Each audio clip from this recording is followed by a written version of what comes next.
She had a one-way ticket, a ruined name, and exactly nothing left to lose. When Clara Ashwood stepped onto that frozen platform in Montana, she was done. Done fighting, done hoping, done pretending that starting over meant anything when the world had already decided who she was. Then a stranger said 4 words that changed everything. Do not get on that train. He was not offering rescue. He was not offering promises. He was offering her one last chance to find out what she was actually made of, and what she discovered would shake an entire town to its foundation. This is not a story about a woman who was saved. This is a story about a woman who saved herself and took down a corrupt empire while she was at it. This channel is where the wide-open West comes alive through stories of love that endures, courage that surprises, and the quiet but unbreakable bonds between people who choose each other when it would have been easier to walk away. Every story we tell asks one question. What would you do if you had one last chance to become who you were always meant to be? If that question speaks to you, hit like, drop your city in the comments so we can see how far these stories travel. Share this with someone who needs to hear it today, and subscribe so you never miss what comes next. I burned my ticket on a Tuesday, not because I was brave, not because I had a better plan waiting on the other side of the decision. I burned it because the man standing in the snow at the far end of the platform was looking at me like I was worth the trouble of asking. And I had been running long enough to know that nobody asks unless they mean it. But I am getting ahead of myself. Let me start where all honest stories start, which is not at the dramatic moment, but at the ordinary one just before it, when everything is still possible and nothing has been decided yet. The ticket read, Chicago, one way. Departure, 7:15 in the morning, Coldwater Creek Station, Montana Territory, January of 1887. I had been standing on that platform for 11 minutes, long enough for the cold to work its way through my wool traveling coat and remind me that January in Montana did not accommodate English sensibilities or aristocratic pretense. Not that I had much pretense left by then. Pretense requires energy, and I had spent most of mine surviving. My name is Clara Ashwood. I am 32 years old, English by birth, widowed by circumstance, and broke by my late husband's spectacular mismanagement of every financial arrangement he had ever entered into, including our marriage. I had come to Montana Territory 18 months earlier with a small trunk, a considerable education, and the belief that starting over meant something if you were willing to do it properly. I had been wrong about that, or at least wrong about how welcoming a frontier town would be to a woman who knew things and was not careful enough about hiding it. The Whitmore family had dismissed me from my position as their housekeeper in November. Mrs. Whitmore had decided without evidence and with considerable conviction that my competence around her husband constituted a threat. The accusation was never spoken aloud, which made it impossible to defend against. I had learned by then that the unspoken accusation is the most efficient weapon available to a person of limited imagination and unlimited social credit. After the Whitmores, Coldwater Creek had made its position clear. I was the English woman who thought she was better than everyone. I did not think that. I simply refused to perform stupidity I did not feel, and in a small town in 1887, the distinction was not considered meaningful. So, Chicago. A cousin who had agreed with audible reluctance to take me in until I could, quote, sort out my circumstances. A small room. A life lived gratefully at the edges of someone else's generosity. I knew exactly what Chicago meant, and I was choosing it anyway, because at least it was a choice I was making rather than one being made for me. The conductor looked at me. "We are boarding, ma'am." I stepped forward. "Do not get on that train." The voice came from the far end of the platform. Low, unhurried, carrying through the cold air with the particular authority of someone who did not raise their voice because they had never needed to. I turned slowly. I kept my spine straight. My mother had taught me that before everything fell apart. Never let them see you broken. Never give them the satisfaction. Cole Hargrove stood where the platform boards met the frozen mud of the street. He was tall and spare in the way of men who work themselves past exhaustion every day and call it Tuesday. Dark hair that needed cutting. A face that looked like it had stopped performing emotion sometime in the last 4 years and had not been persuaded to start again.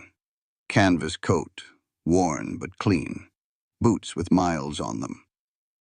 He was holding his hat in both hands, which I would later understand was the closest he came to showing uncertainty. "Mr. Hargrove," I said. We had never spoken directly. I knew him by reputation only, widower. Lost his wife and son 3 years back. Runs the Hargrove Ranch 7 miles out. Has not said an unnecessary word to anyone in living memory. I do not recall asking for your opinion on my travel arrangements. No, ma'am, you did not. He did not move closer. Do you know bookkeeping? I stared at him. I beg your pardon? Bookkeeping. Accounts. Contracts. He shifted his weight. My books are a disaster. I need someone who can think. I have a separate cabin on the property. Fair wages. The conductor cleared his throat. Ma'am, we really do need to... 1 minute, Cole said, not loud, not aggressive.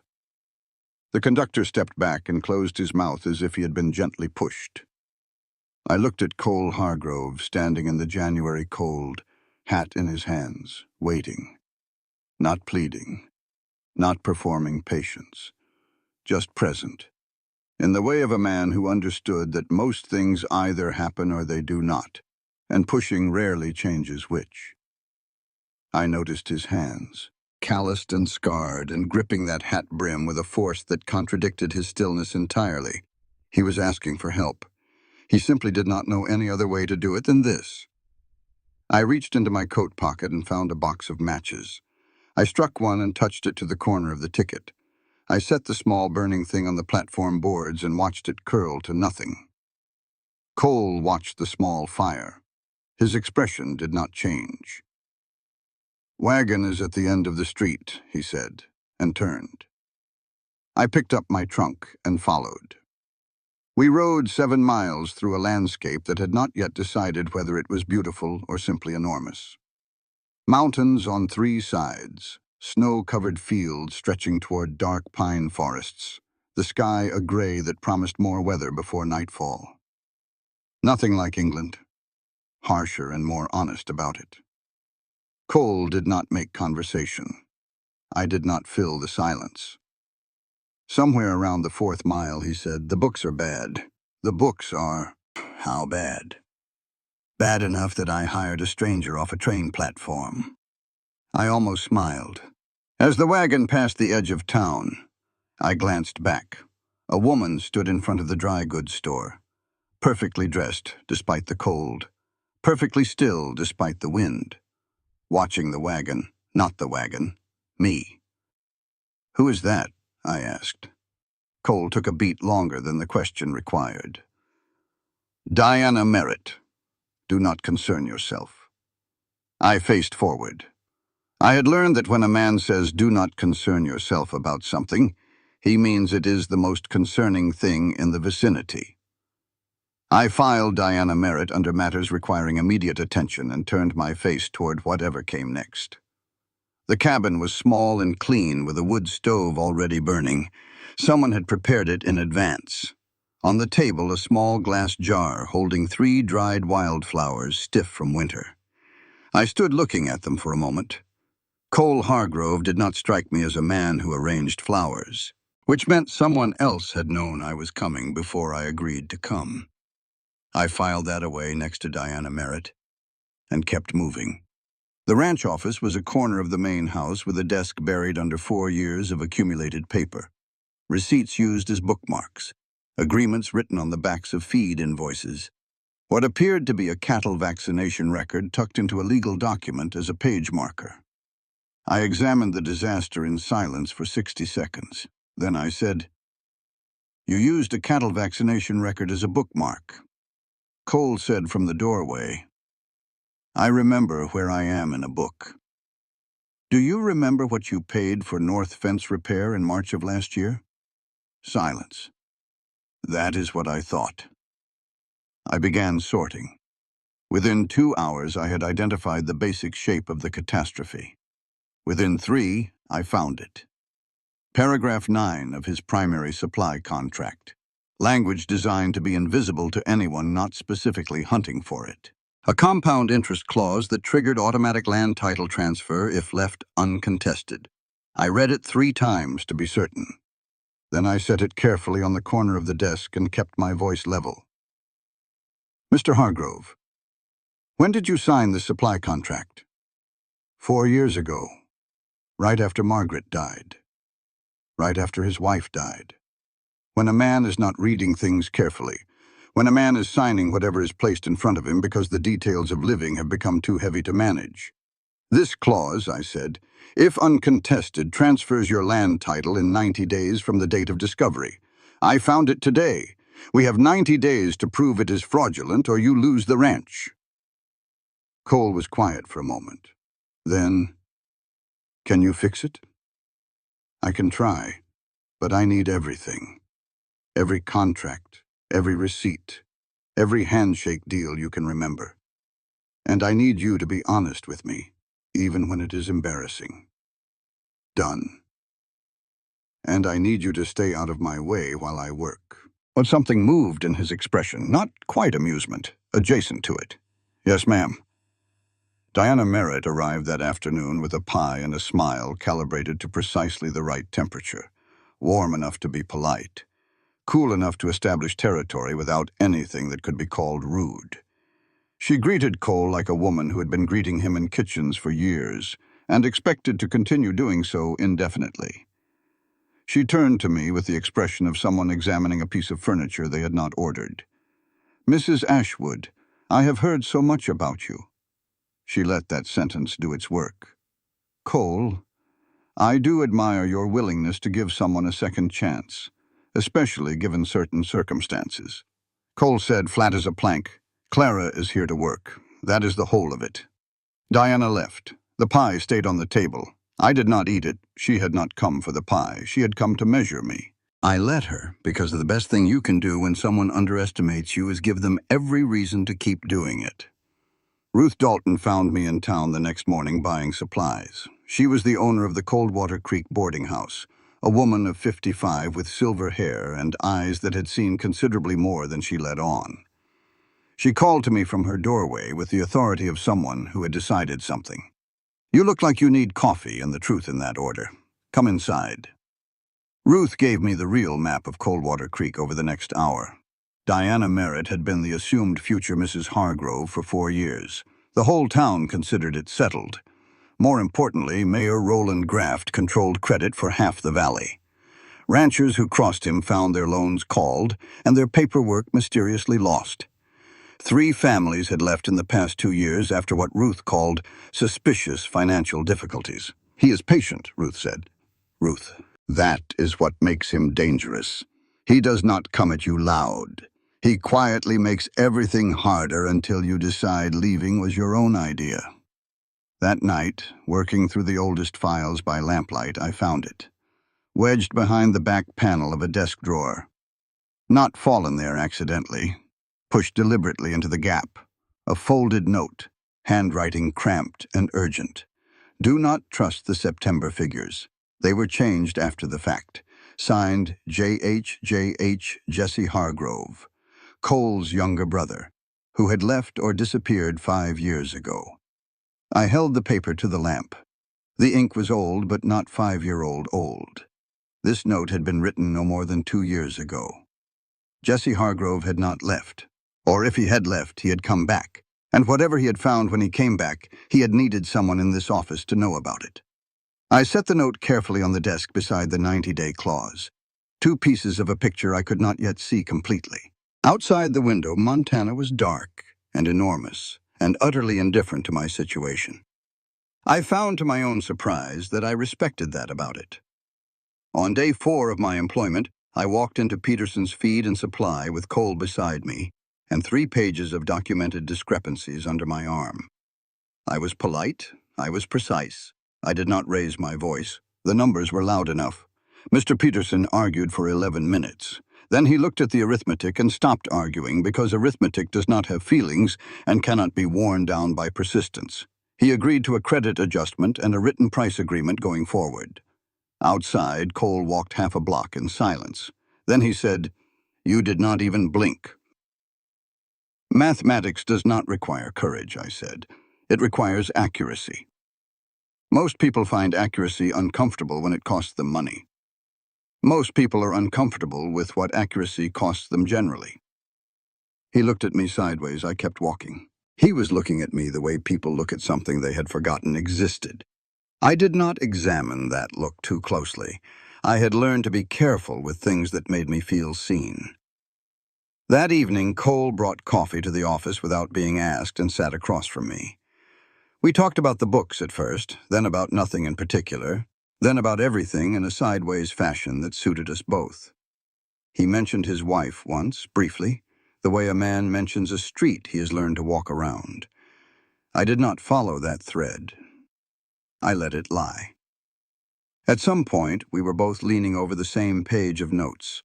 Our hands were 6 inches apart on the desk. Neither of us moved toward the other. Neither moved away. There is a particular silence that sits between two people who are both pretending not to notice something. We were becoming fluent in it. The following afternoon, I went to the dry goods store for ink and paper. Coming back, I took the alley shortcut behind the building, and I heard voices from the narrow passage beside it. Diana's voice, stripped entirely of its social confidence. "I have done what you asked. She has not found anything useful yet." A man's voice I did not recognize. "Yet is not good enough, Mrs. Merritt. The mayor wants her gone before the 60-day mark. You know what happens if you stop being useful." Diana, very quietly. "I know. Then act like it." I pressed flat against the building wall and did not breathe until the footsteps faded. I had spent 4 days being cold to a woman I thought was simply territorial and petty. She was neither. She was drowning, same as the rest of us, just in different water. I did not know yet what debt she was paying or why, but I knew that sound in her voice. I had heard it in my own, once. The sound of someone doing something they hate because the alternative is worse. Mayor Roland Graft arrived at the ranch that afternoon. He had not been invited and did not acknowledge this. He was a handsome man in his 50s, silver-haired with the careful grooming of someone who had long ago learned that appearance is a form of argument. He spoke to Cole with easy familiarity and turned to me with an expression of pleasant interest. "Mrs. Ashwood, I have been hoping we would have a chance to meet. I understand you are from London." "I am." "Small world," he smiled warmly. "I have some business associations there. Perhaps you know them." He named no one. The comment hung in the air like something left unfinished on purpose. That was not a pleasantry. That was a key being slid into a lock to see if it turned. I smiled and gave him nothing. But I made a careful note. Roland Graft had a reason to know I was from London specifically. That meant he had been informed of my background before I arrived, which meant someone had been paying attention to me before I ever signed on here. After he left, Cole watched the road for a moment. "He has never come out here without a reason." "He has one," I said. "He simply did not tell us what it is." That night I returned to my cabin and found the door unlocked. I had locked it. I was absolutely certain. Nothing was missing. But my papers had been shifted. The stack of ledger notes I had left squared perfectly to the corner of the table was now slightly angled. Someone had been reading them. On the table, a newspaper. London, 6 months old. Folded open to an article about my late husband's bankruptcy proceedings.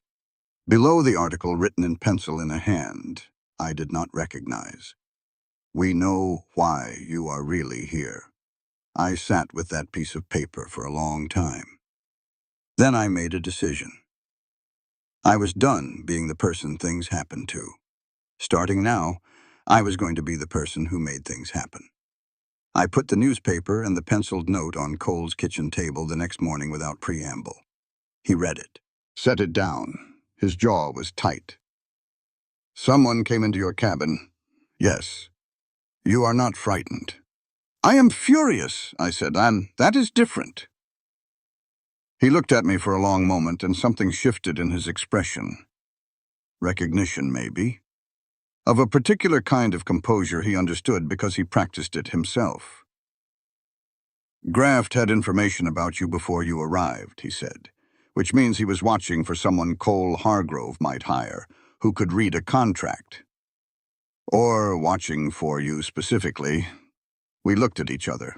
The problem was larger than either of us had understood. We both knew it. Neither of us said it aloud because saying it aloud used time we did not have. I need to see everything your wife left in this house, I said, especially anything she was working on before she died. Cole went very still. That room has been closed. I know. I need it open. He opened the door but did not enter. He stood at the threshold like a man at the edge of something he had not yet decided to cross. I went in alone. The room was dusty but not disordered. Margaret Hargrove had been organized. I could see it in the way things were arranged, a system that made sense once you understood the logic behind it. I felt an odd kinship with a woman I had never met. I found the diary in the bottom drawer of the desk, under a false panel that was not precisely a secret. More like a careful arrangement. Margaret had expected someone to look eventually. The last weeks of entries described what she had been piecing together. Graft had been systematically forging land transfer documents across the valley for years. She had found the original deeds in the county records office. She had been building a case. The final entry, written 3 days before she died, read, "I have sent copies to a lawyer in Helena. R does not know yet. I am afraid of what happens when he does. Cole will say I should have told him. He is right. I should have. I was trying to protect him from the weight of it, and now I think I have made everything worse." I carried the diary to the doorway and read it aloud to Cole. He sat down on the hallway floor. Not dramatically, simply the way a man sits when his legs have made a quiet decision without consulting him. I had never seen this man sit on a floor before. I did not think he had either. 4 years, he said. I thought she died because I did not get the doctor soon enough. I thought I was too busy with the cattle and the fencing and everything except paying attention to my own wife. I have been carrying that. I sat on the floor beside him. Not across from him. Beside him. I put my hand over his on the floorboards. There are moments that do not require language, that are in fact made smaller by it. This was one of them. I had not let myself be this close to another person's grief in a very long time. I had forgotten that you can hold space for someone without disappearing into it yourself. We sat there for a while. That night, the south barn caught fire. Not the whole structure, but the hay storage end, burning fast and mean in the January wind. Cole and Clara fought it together for 40 minutes with buckets and snow-soaked blankets before it was out. By the end, we were both covered in ash and breathing hard, and the specific silence of disaster narrowly avoided had settled over the yard. Cole turned to me. He did not build up to it. He kissed me. It was not gentle, and it was not tentative.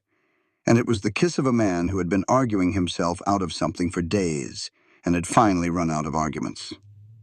My first thought was that this was unexpected. My second thought, as my hands found the front of his coat, was that it was not unexpected at all. He pulled back first, eyes dark, still breathing harder than the fire accounted for. "That should not have," he started. "Do not," I said, "do not apologize for it." He did not apologize. But I watched him rebuild the wall stone by stone in the seconds that followed. In the morning, he was already gone. A note on the table said simply, "Out to the east pasture back by noon." In the cold ash of the barn, I found what I had come looking for, the origin of the fire. A coal deliberately placed in the dry hay, not an accident, and beside it, half melted from the heat, a brass button engraved with 2 initials. R.G. Roland Graft. He had set the fire himself, or had it set, and had either been arrogant enough to think we would never look or had wanted us to know. Both possibilities frightened me for different reasons. Cole, after the kiss, was courteous, helpful. He spoke to me with exactly the same tone he used with Thomas, the ranch hand, and with the supply clerk in town, and with every other human being in Coldwater Creek. Careful and even and completely infuriating. A man who has decided to pretend something did not happen is in some ways harder to deal with than a man who will argue about it. Argument requires acknowledgement. This required me to pretend along with him, and I have never been a talented pretender. Ruth arrived at the ranch with a look that meant she had information I was not going to enjoy. "Diana hosted a women's tea yesterday," she said. "You were not invited. I was, because Diana knows I know everything and would rather have me in the room than out of it." What did she say?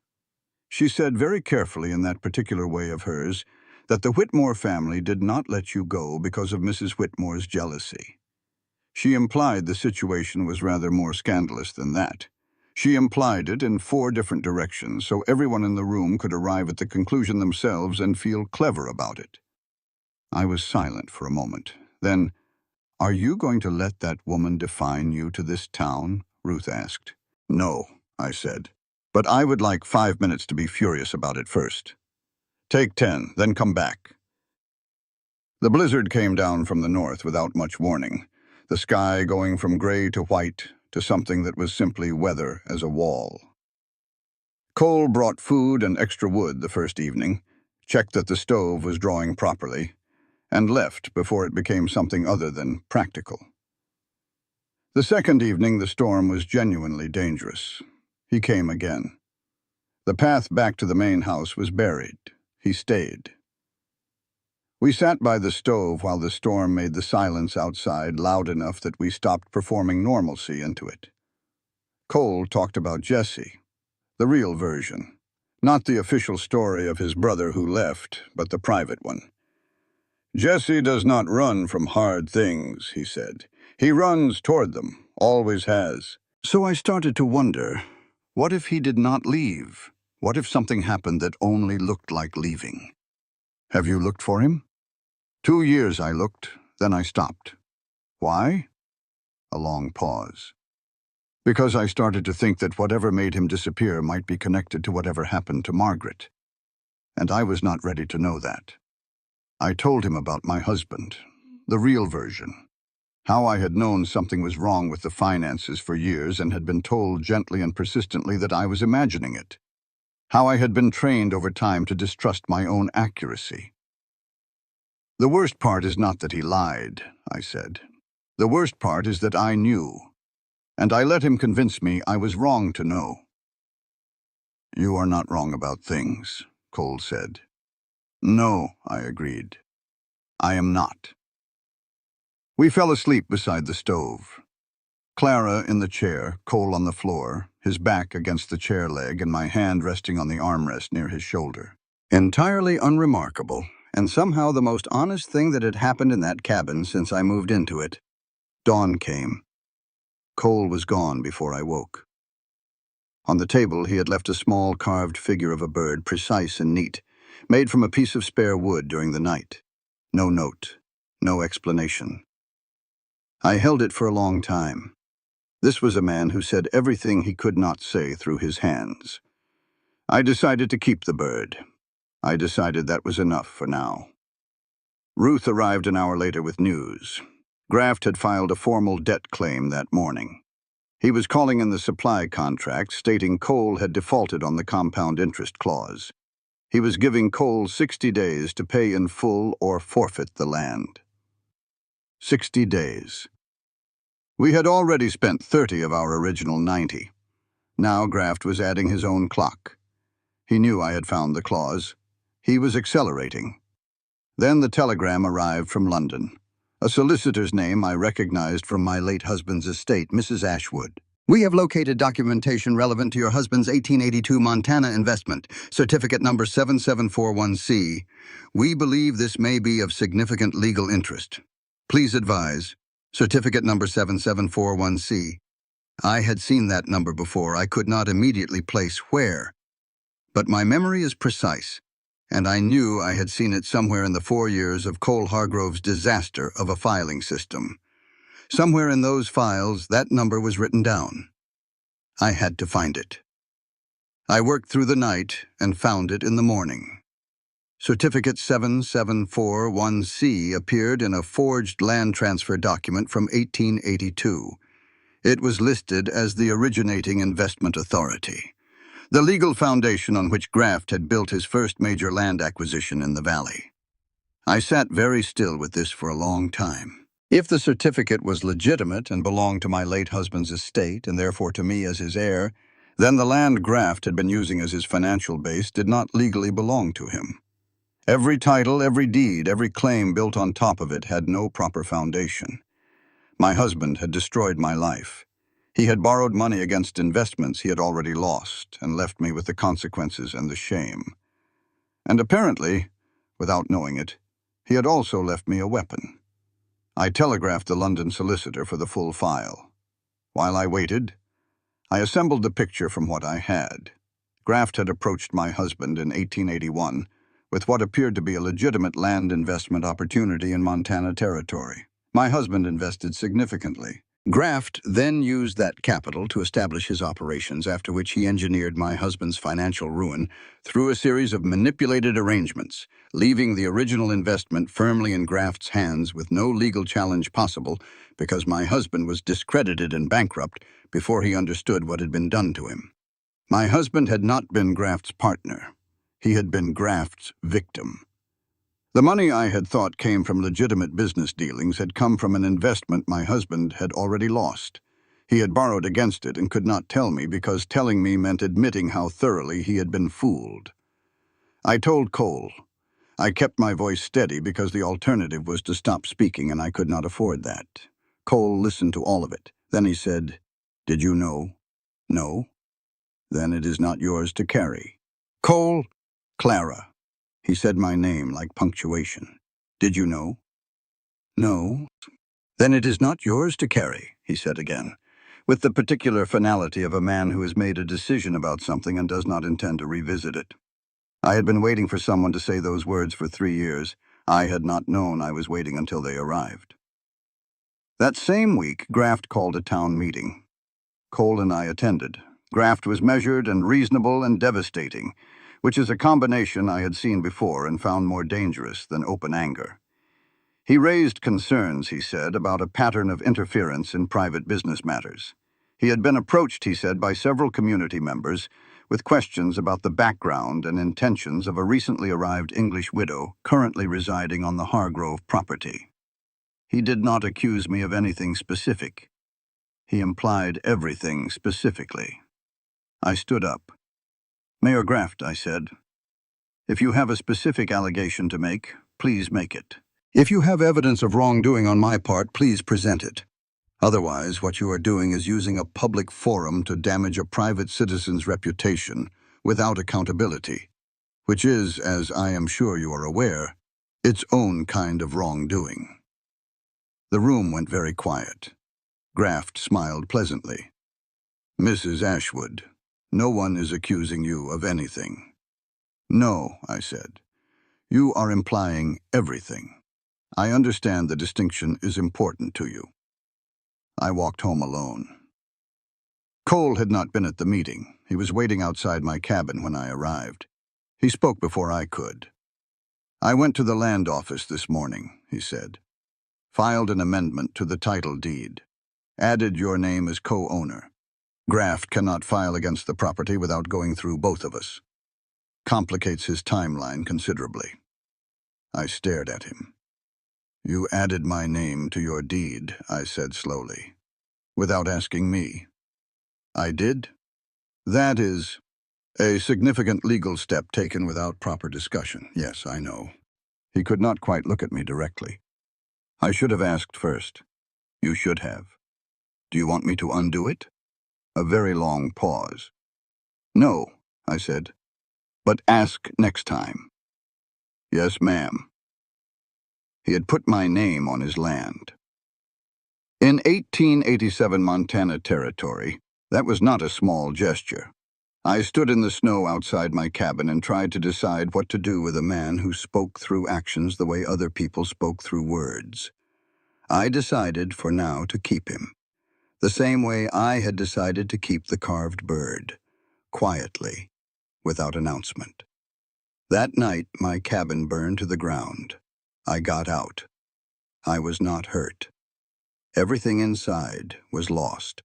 On the door of the main barn, someone had pressed a charred handprint and written beneath it in coal, "Last warning." Cole found me standing in the snow watching the last of the fire. He did not say anything. He put his coat around my shoulders and stood beside me until the fire went out completely. Then he said, "You are moving into the main house, tonight." I did not argue. I had nothing left to argue with. I moved into Cole Hargrove's house on a Wednesday in February with no belongings and no plan, and a man who had put my name on his land deed standing in the doorway making sure I came in out of the cold. I had been in worse situations. I could not at that moment think of any, but I was fairly certain they existed. Living in the same house as Cole Hargrove required a particular kind of navigation. He was not difficult to live with exactly. He was simply a man who had organized his life around solitude for 4 years and had forgotten how to account for another person's presence without thinking about it. He moved a stack of harness repair materials off the kitchen table one morning because I needed the space to work. He did not say anything about it. He simply moved them. I found them later, stacked neatly on the porch. I thought about that more than I should have. Ruth visited and took one look at the two of us existing carefully around each other. She said, "You are both being idiots, and I say that with complete affection." Neither of us responded. Ruth drank her coffee with the expression of a woman who had seen this before and knew how it ended. The letter arrived on a Thursday with the morning mail. No return address. The handwriting cramped and urgent. "Brother, I have been 12 miles out. The Callaway Creek station abandoned. I cannot come in. He has eyes everywhere. If you are reading this, you found someone who can help. Do not come alone." Signed, J. Cole read it standing at the kitchen table. I watched his face change in ways I had not seen before, something breaking open that had been sealed shut for a long time. He read it twice. "He has been 12 miles away for 4 years, Cole said. He could not finish whatever he had meant to say next. I stayed where I was and let him feel the weight of it, without making him feel it alone. He did not need words from me. He needed presence. I had learned that by then. We rode out at dawn the next morning. Cole and I and Thomas the ranch hand, who came without being asked because he had been watching this situation build for weeks, and had quietly decided which side he was on. 12 miles through February mountain terrain.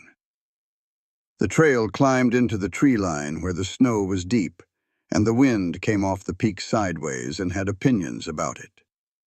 Midway through the climb, my horse hit a patch of ice on a switchback and went down hard. I went over the side, a short drop into packed snow, but fast enough that I had no time to brace. Cole was off his horse before I hit the ground. He pulled me up by both arms, then held my face in his hands, checking my jaw and temple and the back of my head with the focused urgency of a man who was not thinking about anything except whether I was injured. "Clara, look at me." I looked at him. "I am fine," I said. I bit my tongue. "That is the worst of it." He did not let go immediately. His hands were on my face, and he was not performing care. He was experiencing it in the uncomplicated way of someone who has stopped arguing with himself about something. I filed that away next to the carved bird and the deed with my name on it, and said nothing because we were 12 miles into the mountains looking for his brother, and this was not the moment. The Callaway Creek station was a single-room structure that had not been officially occupied in a decade, but had clearly been actually occupied with considerable care. A stove, books, a cot. Supplies organized with the precision of someone who had had 4 years to be precise. Jesse Hargrove was thinner than the photograph Cole kept on the mantelpiece, older. The 4 years sat on him like weight he had learned to carry. But his eyes were clear, and he stood straight. And when he saw Cole, he crossed the room and embraced his brother with the force of a man who had been holding that in for a very long time. Cole held on. He did not say anything. Thomas and I waited outside. When we were called in, Jesse told his story without decoration. Graft had known about Margaret's investigation. He had come to Jesse within days of Margaret's death, when Jesse was already grieving and off balance, and made him an offer that was actually a threat. Jesse could leave quietly and stay gone, or the person Jesse loved most in the world would not be safe. Graft had made clear what not safe would look like. So Jesse had left, and stayed gone, and watched, from 12 miles out, as everything he cared about continued without him. Who? Cole asked. Who did he threaten? Jesse was quiet for a moment. Then he said, Diana Merritt. Cole said nothing. He sat with that. Jesse had not been idle in his 4 years of hiding. He had spent them collecting what he could from the outside: forged deeds, falsified transfer records, a running ledger of Graft's actual financial operations compared to his official ones. I went through the documents with controlled urgency. Is this enough? I asked. Enough to ruin him, Jesse said. If we can get it in front of the right people before he gets it away from us. We have 19 days on the original clock, I said. Graft's debt claim gives Cole 60 days, but that is his timeline. We need the land title settled before then. I looked up at both of them. 19 days. We rode back in the late afternoon. The mountains turned orange and then red and then dark behind us, and Montana was doing the thing it occasionally did, which was being so overwhelmingly beautiful that it seemed almost impolite to be in trouble while standing in the middle of it. The main house had been entered in our absence. Nothing burned this time. On the kitchen table, a copy of the deed amendment Cole had filed, stamped, contested by the mayor's office in red ink. Beside it, a formal summons. Cole Hargrove and Clara Ashwood were required to appear before the County Land Commission in 18 days to answer a challenge to the title amendment. 18 days, one less than we had. He had watched us ride out that morning and had known exactly when to move. Diana Merritt came to the ranch on a Tuesday morning without her social armor.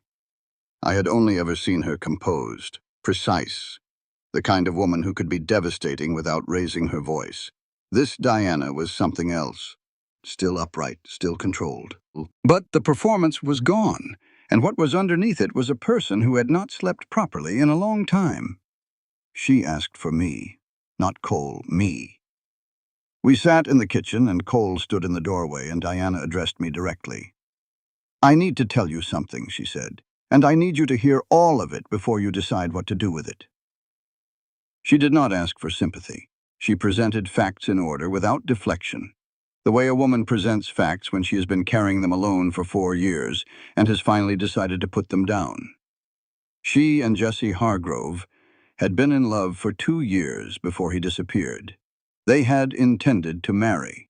When Jesse vanished, Graft came to Diana within a week. He told her Jesse was alive and exactly where he was. He told her the conditions of his continued safety. Diana was to be his instrument of social management. She would cultivate relationships, manage information, and ensure that anyone Graft identified as a threat found life in Coldwater Creek uncomfortable enough to leave on their own terms. I tried to make you leave, she said to me, her voice steady. I'm sorry for that, not because it did not work, because it was wrong. I was quiet for a moment, then I asked, why are you telling me now? Because Jesse sent word. He said you had found him. She stopped, drew a breath. He said if you had found him, then things were moving, and I have been waiting 4 years for things to move. She opened her coat.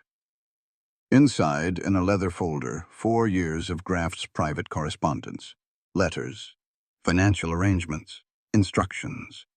The complete record of a man who had been meticulous with his official paperwork and careless with his private communications because he had never imagined that anyone he had successfully threatened would think to keep receipts. He underestimated what I would do with 4 years and nothing left to lose, Diana said. Cole went to bring Jessie. I stayed with Diana. I watched her sit in that kitchen and wait for a man she had spent 4 years protecting by pretending not to love him. I thought about all the forms that courage takes. Not all of them looked like fighting. Some of them looked like sitting very still in a hard chair and waiting for the world to open back up. Jessie came through the door and stopped. Diana stood. She did not cross the room. 4 years of guilt had made her uncertain of her welcome, uncertain of her right to simply take the reunion she wanted. She waited. Jessie looked at her for a long moment. Then he crossed to where she was. He came to her. She did not have to go anywhere. Cole and I left the kitchen. We stood on the porch in the February cold and listened to the silence from inside, which was not empty. It was the silence of two people filling a space that had been hollow for a very long time. Cole said, after a while, "I did not know about them. I know. She loved him the whole time while she was—" Yes. Another silence. Cole exhaled slowly. The sound of a man releasing something he had been holding at an angle for too long. "All right," he said quietly. "All right." That evening, with Jessie and Diana settled in the sitting room and Thomas keeping watch on the barn, Cole found me on the porch with coffee and the mountains going dark against a sky full of hard stars. He sat beside me. "When this is over," he said, "what are you planning to do?" "I have not planned anything since I burned my ticket. I've been trying to stop making that a problem." "It is not a problem." He looked out at the mountains. "I was asking because I want to know if your plans include staying, Cole. Not because of the deed, not because of the case." He stopped, started again with the particular care of a man who does not say things carelessly. "I stopped wanting things for a while. It seemed safer. Now I want you to stay. I am aware that is not a small thing to say, and I am saying it anyway, because I have run out of good reasons not to." I looked at him. He was not performing anything. He was not building to a more eloquent version. He had said exactly what he meant, in exactly the words he had. "I am not leaving," I said. "I was not planning to. But it is good to hear you say it." He took my hand. We sat like that until the stars were fully out, and the temperature had dropped enough that there was no longer any reasonable excuse to stay outside. 17 days left. For the first time since I had stepped off that train, I went to sleep without calculating exits. I was done with exits. I had work to do. 3 days before the Land Commission hearing, I found the connection I had been looking for. I was going through Jessie's collected documents when I saw it. Certificate 7741C, referenced in the forged transfer deed from 1882. The same number the London solicitor had flagged in my late husband's estate. The number I'd been carrying for weeks, waiting to understand what it meant. I sat very still for a moment. Then I went to find Cole. "The certificate the London solicitor found," I said. "It is the legal foundation of Graft's first land claim. He used my husband's investment certificate as the originating authority for his 1882 acquisition. My husband put his capital into what he believed was a legitimate land venture, and Graft took the certificate, used it to establish ownership of the Central Valley parcels, then engineered my husband's bankruptcy so there was no one left to challenge him." Cole understood before I finished. "Which means every land transfer built on that foundation has no legal standing, including the debt claim against this ranch, including the deed challenge he filed last week. All of it rests on a certificate that belongs to me." Cole looked at me for a long moment. "You have been sitting on this since the day you opened those files," he said. "I did not know what it was until now. It only makes sense with everything else in place." I set the documents on the table between us. "We have 3 days." That evening we assembled the full group. Cole and Jessie and Diana and Ruth and Thomas and Marshall Crawford, who had been dispatched from the territorial capital after Ruth had sent a carefully worded letter to the right people 6 weeks earlier, without telling any of us she had done it. Ruth, when asked about this, said only that she had not been sitting idle and poured more coffee. Crawford reviewed the documentation for 2 hours. Then he set it down. "This is enough," he said. "More than enough." He looked at me. "You built this case." "We built it," I said. "Built it." All of us. Ruth from the corner. I made the coffee. Several times. I consider that foundational. Crawford almost smiled. The plan was straightforward. The Land Commission hearing was tomorrow morning. Graft would expect to control it, as he had controlled most things in Coldwater Creek for 20 years. He would not know what was coming. That night, Cole found me in the kitchen reviewing notes for the 4th time. "You need to sleep," he said. "I need to be right tomorrow." "You are always right. Sleep." "That is not accurate. I was wrong about Diana." "You were wrong about her motivation," he said. "You were right that she mattered." He took the notes out of my hands with the calm authority of a man who has decided something. "Sleep." I looked up at him. "You are going to drive me completely mad," I said. "You have been driving me completely mad since you walked into my office and told me I had used a cattle vaccination record as a bookmark. It was a livestock vaccination record specifically." "Good night, Clara." The commission chamber held 6 officials from the territorial capital, the county recorder, Mayor Graft and his attorney, and half of Coldwater Creek in the gallery. Graft opened with the measured confidence of a man who had never lost a room he had prepared in advance. He was procedural and precise, and completely certain of the outcome. I stood up when he finished. The commission chair, briefed by Crawford the previous evening, allowed it. I presented the case in order. I did not raise my voice. I did not perform outrage. I laid down each piece of evidence the way you lay down cards, one at a time, letting each one rest before placing the next. The compound interest clause and its fraudulent construction. The forged land transfer documents Jesse had spent 4 years collecting.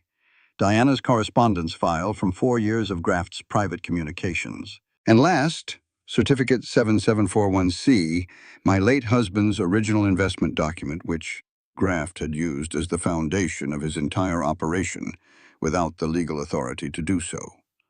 Graft's attorney objected at every turn. I had anticipated every objection. I answered each one with the document that made it irrelevant. Graft himself spoke once directly to me. "Mrs. Ashwood, you are a recently arrived widow with a personal history that perhaps this commission should consider before—" "Mayor Graft," I said, "the commission has my documentation. They have the original certificates. They have sworn statements from Jesse Hargrove and Diana Merritt. I invite you to identify the specific factual error in anything I have presented. My personal history is not relevant to whether these numbers are accurate. They are accurate. You know they are accurate. That is precisely why you burned my cabin." The room went completely silent. Graft looked at me. For the first time in our acquaintance, he was looking at a situation he could not maneuver out of, and he knew it. Crawford stood from the back of the room and read the arrest order in a voice that carried clearly to every corner. Outside the commission building in the thin February sunlight, I stood on the steps and watched Coldwater Creek rearrange itself around what had just happened. Some people nodded as they passed. Some did not. The town would take time. Towns always do. Cole found me. He did not say anything immediately. He stood beside me the way he had stood beside me at the barn fire, and at the hearing table, and at every point where things could have gone either way. Then he took my hand. In the middle of the street, in front of whoever was watching. The whole town saw that. Ruth told me later that people talked about it for weeks. I did not care then. I do not care now.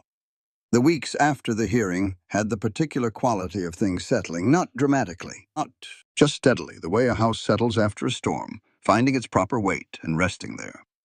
Graft faced territorial charges for fraud, coercion, and willful concealment of the circumstances surrounding Margaret Hargrove's death. His attorney argued for leniency. The commission was not in a lenient mood. The forged land transfers were being carefully unwound through the county recorder's office. A slow process that would take months but would restore title to 3 families who had been pressed out of the valley in the past 2 years. Davis, the rancher who had been first to stand publicly with us, was appointed acting mayor pending a formal election. He was not exciting, he was decent. Coldwater Creek found this a considerable improvement. Jesse and Diana married quietly at the ranch in late March, when the first suggestion of thaw came into the valley air. 10 people present. Ruth cried without apology. Thomas cleared his throat several times in a way that meant the same thing.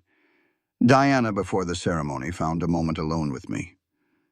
"You gave him back to me," she said. "I do not have adequate words for that." "You gave us the evidence that made everything else possible," I said. "We gave each other the same thing." She nodded. Then, "I was terrible to you.